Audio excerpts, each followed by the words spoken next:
Ganda ng Ayun, ura meron na. ang ganda ng orasan mo, ma'am, mo. Hi. Ano po yan, ma'am? G-Shock? Apple? Apple po yan, ma'am? Apple? Oh, Wow. sana all. Sana all. Hello po. Oo, nakikita mo na. Oh, nakikita ko na liwanag. Yung mas maganda. Taga Taga saan saan kayo, po ma'am? kayo? Batangas po ako, Batangas. Ay, Batanggenyo. Kayo po Ala ba? eh. Taga ano po ako, yung bahay ko po sa Imos. Pero sa La Union po ako. Ah, at province yun, ano, La Union. Tapos nagkabahay ka sa, ano, sa Imos, Batangas. Cavite. Imos Cavite. Opo. Hindi malapit lang din. Ano po pangalan nyo? Ano, Mike. Mike. Ilan taon na po kayo? 51 na ako eh. 51. Kailan po Oo, kayo ng 51? ng January. Oh, anong date po? Ano, 16. Ah, Bakit ikaw? January ka rin? opo. Ilan taong ka na ba? Hulaan niyo po. Ay siya, may manghula eh. Makasali. Hulaan niyo po. Matanda lang po kayo ng 1 taon sa akin. Di, ang hula ko'y 50. Oh, Tama na. opo. Panood mo lang kanina eh. So, ibig Ano po sabihin, kayo? tao, anong po kayo? Ano po kayo? Walay po Tao. kayo or single or may anak? Ano hiwalay? Ano, last 2013 pa. 2013. Oo, Ilan po ang anak niyo? ano, 3. Okay. Pero ano, malalaki na rin. Ilan taon po yung panganay niyo? Panganay ko is 26. Tapos ano, may isa na akong apo. Tapos magkakanak na uli siya. Magdadalawa na yung apo ko. Oh, Tapos yung pangalawa ko is ano, 24. Tapos yung bata last, pa nila ah. Yung panganay ko Ah? 29 years old, tapos yung aking bunso 27 years old. Binata't Ilan? dalaga pa. Ilan ba anak mo? Dalawa po. Dalawa. Ano mga dalaga? Ay, ibig sabihin wala pang mga asawa. Wala pa po. Ano parehas babae? Lalaki, tsaka babae. Oo. Eh, yung bunso namin, 14 lang siya. Kasi ang alam namin, dalawa lang yung magiging anak namin sana. Kaya lang, na-mintes kaya yun, buo ulit. Kaya malaki yung gap ng yung pag-iita ng last.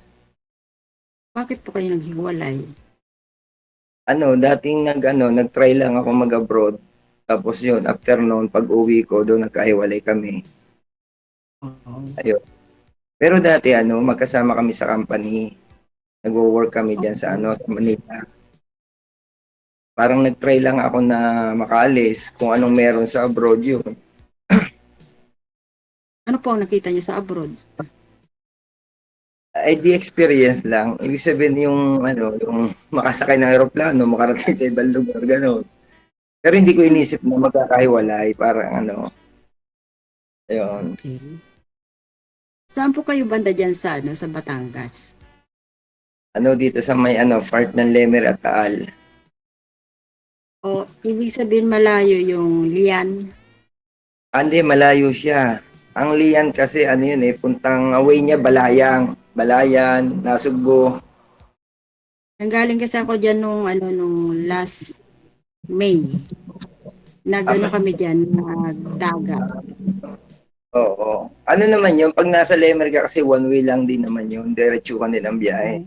Siguro kung siguro kung nagkataon na magkakilala agad tayo, baka nakarating ka rin agad dito. Kasi kung nakakarating ka na rin ng Lian eh. Ano, nag-outing kayo doon?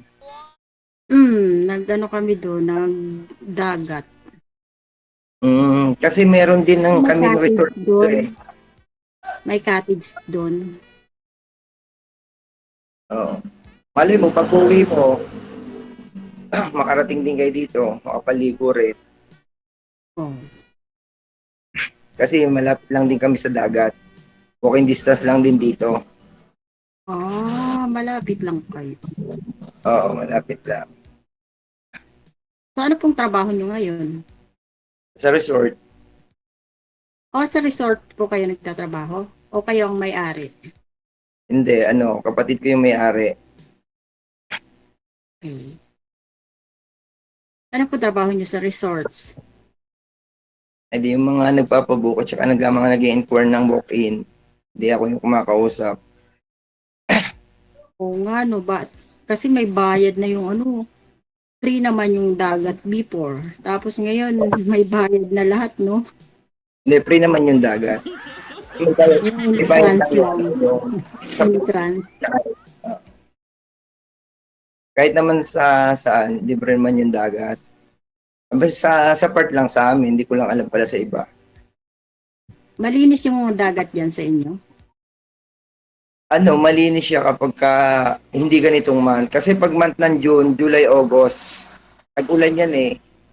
Oo nga. Medyo hindi ganun kalinis. Pero pag Sulat summer na yan, ako nung nagbakasyon ako last May kasi hindi siya maulan. Talagang siya, mainit. oo. Pero kahit naman ngayon, may mga naliligo pa rin kahit medyo maulan. Kasi yung iba kasi pagka nagbe-birthday, graduation, mahilig kasi yung iba sa sa resort. Kaya may May mga cottage guest pa. din. Meron din kayong cottage. O marami kaming cottage. May mga room din. Yung Pwede rin siya sa lumulutang sa likod. dagat. Oo. Kasi yung type nung nung aming resort, pang event siya. Pag Ito. yung kita mo yung bawat isa kahit malayo ka, hindi yung parang cube. Hindi, yun Mm-mm. open talaga. Yung pool niya nasa gitna, tapos yung mga cottage niya nasa harapan lang. Hanggang Oo. pati yung event area. Pagpasok mo sa main entrance, tanong mo na yung dagat, walang nakaharang. Mm. Open Ganun talaga din siya. doon sa pinuntahan namin na beach. Ganun din, maganda rin doon. Kaso lang, maaga pa kami nakarating doon, mga Pero 7:30. may pangungusap. Ibig sabihin, naghahanap ka ng magiging boyfriend, ganon, or kasama sa buhay. Hindi. Beach resort yung hinahanap niya. Yung may-ari ng beach resort. Yung may-ari ng beach resort. Siyempre, para paldo, DJ, ikaw naman. Oo naman. Oo. Ito lang din naman yung paldo na, di ba? Ay, si Sir naman yung tagapagmana ng resort ng kapatid niya. Di ba, sa kasi, ang mismong main na trabaho ko is agent ako ng mga property. Dahil nga sa kapatid ko yung may-ari, kaysa kumuha pa ng iba, ayun, edi kami na lang. Okay. Ganun. Pero may mga iba ring tao na taga Maynila na nagtatrabaho din doon. Ayun. Iniikot namin yung kasi pagka galing namin dun sa Lian, iniikot namin yung yung buong Cavite. Pauwi May na kami. meron kami page eh. Nasa page din yung resort namin, yung Alagusa Resort and Event. Oh, Resort talaga yung pinag-usapan. Para sa mga taga malapit na Manila o kahit saan dito pero sa pag pumunta kami dyan, kasama ko yung mga anak ko, free na ka. Free na yung entrance namin. Wala nang bayad. kung 3 lang naman kayo, bakit hindi? 4 kami syempre kasi yung magda-drive nung nung sasakyan ng anak ko. Oo naman. Pwede. Siyempre pagka ganun lang kadami ang volume, pwedeng mapalibre. Siyempre pagka sobrang dami na hindi naman sa akin yung resort, diga, hindi rin po pwede. Pero pagka mga hanggang 5 lang, okay na yun, libre na yun. May Oh, kasama libre na, na daw, DJ. Kasama ka na, DJ, ah. Hindi pa ako naliligo, ma'am. Nilalagnat ako pag maligo ako sa dagat. may kasama ng tulog yun. Nasa way si DJ. Grabe, no? Tsaka mura lang sa resort namin. Ang entrance nandun is 100. Yung below 7 is libre yun. Magkano Kaya lang. yung cottage sa inyo? Kaya Magkano lang. yung ano? Kaya lang yung cottage Yung namin. renta na ngayon ng Ang cottage. pinakamababa na cottage, 800. Ang pinakamataas is 3,000. Eh, mahal yung napuntahan namin. Pero plus entrance yun ha, hindi siya, iba yung cottage, iba yung entrance. Hmm.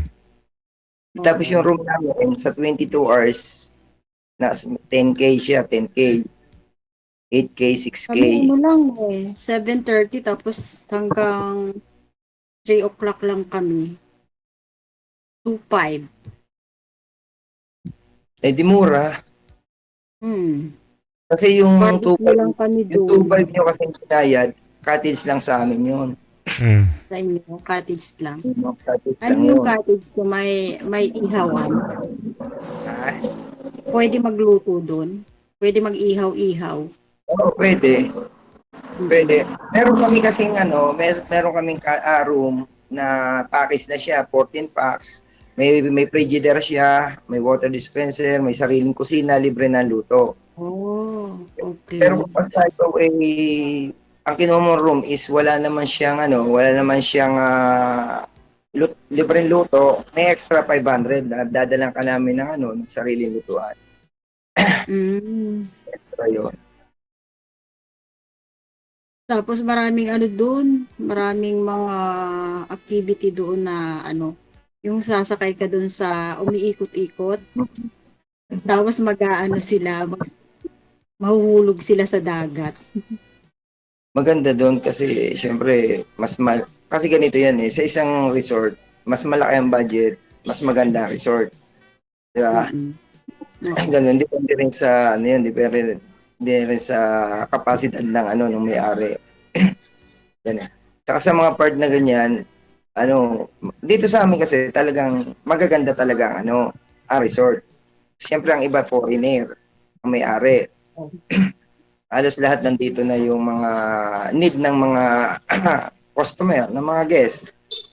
Dito sa part ng Batangas, dito sa sa 'di ba, alam mo ba yung sa Batangas yung pasyalan nila, Santa Maria. Hindi ko alam po. Yung may salamin na inakyatan, yung likod lang noon, hanggang dito sa amin, puro resort na yon. Hindi ko pa po yun napuntahan, pero balak magpuntahan. Okay, change topic po muna tayo. Change topic na muna. Oo nga. Yung iniba ko na nga kanina bumalik ulit sa resort. Sa love life na lang. Kasi yun dapat. Kasi hanap niya nga may-ari ng resort. Pero kung ibig sabihin, okay lang naman sa mga anak mo, halimbawa na magka-boyfriend ka, gano'n, magka-asawa ulit. Wala naman silang problema. Wala namang problema, no? Wala. Pero kaya, ibig sabihin, kung kakaalis mo lang ng May, matagal ka pa bago ulit bumalik. Opo, kasi nagbakasyon lang naman ako ng 14 days. Sa bagay, Hong Kong ka lang gadiga. Sa Hong Kong naman, kahit naman, basta ginusto mo, pwede naman ulit magbakasyon, diga. Paalam pa lang sa amo mo. Depende sa utak ng amo. Depende rin sa dahilan, Oo. Pag emergency, madali, Oo. So, ibig sabihin, yung dalawa mong anak nakatira sa Cavite, sa bahay nyo. Tapos, may driver kayo, gano'n? Kasi sabi mo kanina, may driver kayo. Hindi, niya yun, jowa niya yun, nag-drive ng car niya. Jowa niya. Ala ko naman Taga sa ano. Batangas din. Taga Batangas din. Pero yung dalawa mong anak nagwo-work na sila. Yung dalaga ko, yung binata ko, nag-a-apply pa lang siya papuntang, Europe. Ba't di maganda kung basta makaalis yun, mas makakatulong na sa inyo. Mm. Yun namang yung namang anak ko, bago naman sila nag-asawa, yung panganay ko, nakagraduate naman siya ng cruise ship. Tapos naging asawa naman niya is seaman. Tapos yung pangalawa ko naman, graduate na accountant. Yung dalaga ko, accountant siya. Ayun. Yung Ang bunso ko. di maganda pagka ganun, Pero sa bahay lang siya nagtatrabaho. work from home. Mm. Hindi mas maganda. Hindi siya, hindi na niya kailangan na laging magbibiyahe o Oo, hindi na kailangan. Paggising ay, niya, kaagad na maglalagin sa laptop niya din, magtatrabaho na ay siya. nasan pala yung asawa mo? Dati, Nasa La Union po. may asawa na rin. Meron po, may 2 anak. Pero kasal kayo. Opo. Sa bagay, may asawa na naman siya, tsaka matagal na rin yata naman kayong hiwalay na. 2009. Hmm. Kaya lang, sa tagal mo dyan, bago ka umuwi, tapos ngayon lang tayo nagkakilala, parang mahirap din, Kasi kung nagkataon pala sana na nagkakilala tayo, tapos sa kakauwi, mas makikilala natin lalo ang isa't isa, no? Opo. Magalang pala ang taga inyo, iba na yung opo eh. Kunyari lang po, siyempre. So, kumbaga,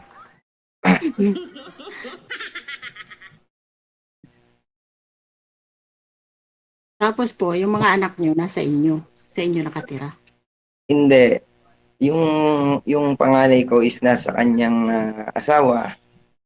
Yung pangalawa ko is nasa Manila, doon siya nagwo-work.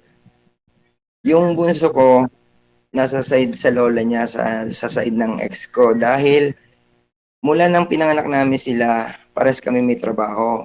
Tapos, unang apo yun ng biyanan ko, kaya lahat sila doon lumaki.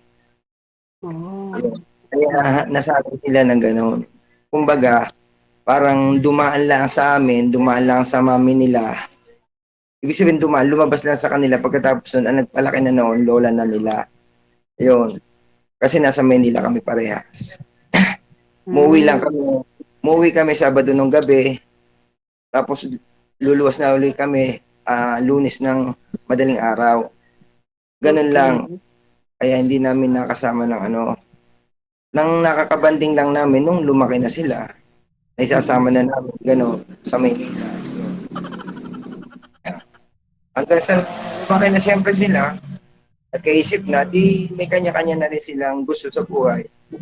Ang maganda lang sa mga is, kumbaga, nasa maganda na silang katayuan. Sa ibig sabihin katayuan, sa pamamagitan rin ng pag-work nila, gano'n. Kumbaga, hindi man sila nakapundar ng bahay pa sa ngayon, nakapundar naman sila ng parehas nilang sasakyan, parang gano'n, na nagagamit nila sa work nila. Yun. Kaya parang ang sinusuportan na lang namin yung isa, yung bunso. Yun. Ang kagandahan din naman noon kahit yung ex ko naman is maganda rin naman yung work niya, kaya mas naibibigay din niya yung sa anak namin. Yun. Tapos ano pa? Wala na. Ano? Wala na. Yun. Pero ang maganda rin sa'yo is malalaki na yung anak mo. Ibig sabihin, kahit saan ka na rin magpunta is wala na rin problema. Kasi wala ka nang alala, maliit, alagain. Tsaka sabi kasi nung magbakasyon ako nung May, sabi nung bunso ko, Mama, sabi niya, wala ka bang jowa? Sabi ko, no, jowa! Sabi niya sa akin, wala. Sabihin mo yan, no? Pag nagtanong uli, sabihin mo baka sakali, malapit na. Sana all. Sana all. Nakadepende nga lang sa'yo yun. Siyempre, Depende. hindi naman porke tayo nagkausap ngayon, Oo. pwedeng diretso, pwedeng hindi. Yeah. Nakadepende sa'yo, nakadepende sa akin. Diga, Yes, maaaring, true. maaaring tatawag ako sa'yo, magchat-chat ako sa'yo, pwedeng hindi mo sagutin. Di ba? Mm. Pwede Mm. naman yung tatawag sa akin, hindi ko naman masasagot dahil busy ako. Di ba? Kaya ibig sabihin, may pagkakataon na maging tayo, may pagkakataon na maging hindi. Di ba? Sana Oh. Eh, pero mas maganda, maging tayo rin, ano? Para hindi masayang naman yung effort natin dito kay DJ. Pati yung pagkakataon na binigay ni DJ sa atin, no? Depende.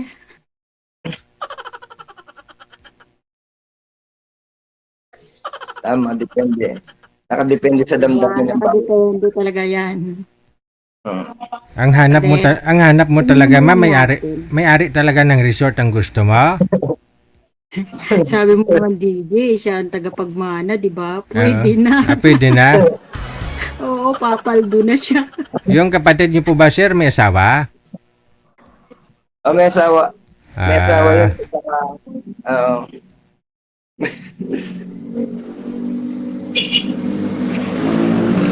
O kaya mga sa magkakapatid namin DJ, ako lang yung hiwalay. Ay. Ayun. Wala po kayo magkakapatid. Marami kami ay nasa 12. Ang dami. Big family. O big family kami. Ang kagandahan lang doon, parehas yung magulang namin. Ibig sabihin, malalakas pa sila, buhay pa sila. Yung napundar nila nung sila ay nagbuhay pa, nagwo-work. Kumbaga, pare-pares ang bigay. Parang gano'n. Pang-ilan po kayo? Last. Bunso. Bunso po kayo. Mm-mm. Pangalawa ako eh. Ay di 1 and 2 per second. Oh. 1 and 2. Yun. Pero 5 lang kami. 5 kami magkakapatid. 5. Ay di maganda. Ang Tatlong kagandahan babae, 2 lalaki. lang doon sa amin, yung mga kapatid ko na nag-Maynila, may bahay sila doon, may bahay din sila dito. So, tulad nga yung may-ari ng resort dito, taga Manila sila. Tapos meron din sila dito, ganun. Resorts talaga yung ano no, yung magandang pagkakakitaan. Mm-hmm. Hindi man, depende lang din sa kakayanan. Tulad ko, tabi ako ng karsada. May pinapaupahan din ako dito mga stall na tindahan. Maganda yung ano yung location mo. Kasi ito tabi ng highway. Tapos yung dagat, bukan distance lang. Maganda. Pag mag-business ka dyan, talagang magkiklik kasi ano siya eh. Oo. Sa highway. Business naman ako dati, kaya lang hindi na-click. Mahirap kasi mag-business pag solo. Naranasan ko yun. Kaya ang ginawa ko, sa halip na mamuhunan ako, problema ko, hindi pinaupahan ko na lang para sa monthly na lang ako.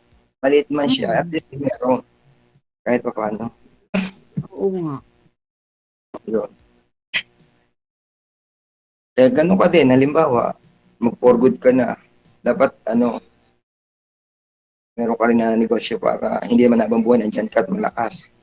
Diga. Oo. Ang ngayon, pero alam kong darating yung time na magtatagal ka pa dyan kasi bata ka pa rin naman. Ang mahalaga lang makaipon, makapundar. Ano pa ako eh, mag-aaral pa ako ng driving. O yun, mas madali naman yun. At saka driving, Mag-drive ako dito. Madali naman mag-aral ng driving kasi pag sarili mo sa sasakyan mo, hindi ka matatakot eh. Mahirap dito? Mahirap? Adyan mo ba gagamitin? Hindi, Sa dito. trabaho? Kasi ipapalit ko sa trabaho ko. Pag-uwi mo Magpapalit ako ng trabaho. dyan din sa abroad. Ay, maganda yung mag-aral ka nga dyan dahil Oo, ano na ngayon siya, yung babaeng ano dito, driver, in demand na dito sa Hong Kong. ayun, maganda. Tsaka mas malaki yung sweldo siguro. Oo, mas malaki. Eh baka naman mamaya pagka naging tayo na tapos driver ka na dyan, baka mamaya mga pasahero mo ano. Hindi, siyempre pamilya lang din yung ano, yung amo lang. Wala, saka anak, yung Ano, pagkain. parang family Family. driver. Oo, oo. Yung tulad dito na yung mga grab na gano'n. Oo, ano ba yan, di ah. Ay maganda, mag-aral ka. Yun ang porsigihin mo na Mm-mm. matuto, mag-drive. Basta hindi ka, yung matatakutin. Hindi naman ako na ano, matatakutin. Porsigido kang matuto. Madali lang yan.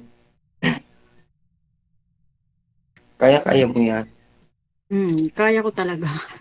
O, malay mo, bukas makalawa, driver ka na. Eh, ba't ano ba yung work mo ngayon sa bahay? Sa bahay po. Okay lang yan. Ang mahalaga, kahit anong klase ng trabaho dyan, basta nasa abroad ka, Oo, basta maayos, malinis, di ba? Mm-mm. At least Kasi may naman, trabaho. yun naman, yun nga ang dahilan, kaya tayo umalis, di ka. Mm, Kahit anong klase ng trabaho, basta kikita ka, okay yun. tama po. Dapat, So wala kang balak pa ngayon ma'am umuwi kasi siyempre gusto mo magtrabaho pa. Hindi, Palit. kababakasyon ko lang. I mean mag for good. Kailan pa ho balak niyo mag for good? Hindi ko pa masasabi, syempre, Ah. kasi mahirap magbitaw ng salita dito. Okay, sige. Connected na po kayo. Tuloy-tuloy lang ang usapan. Maraming salamat. Thank you po. Thank Bye. you. Bye.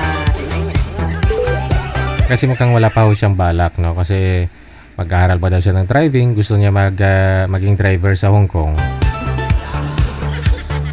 Kaya hindi siya makapagbitaw. So ngayon si Sir, medyo nakarami na ho siya dito, pang 7, pang 8. Asahan na lang po natin na magpapaline up siya ulit, no? Kita-kits sa pang siyam.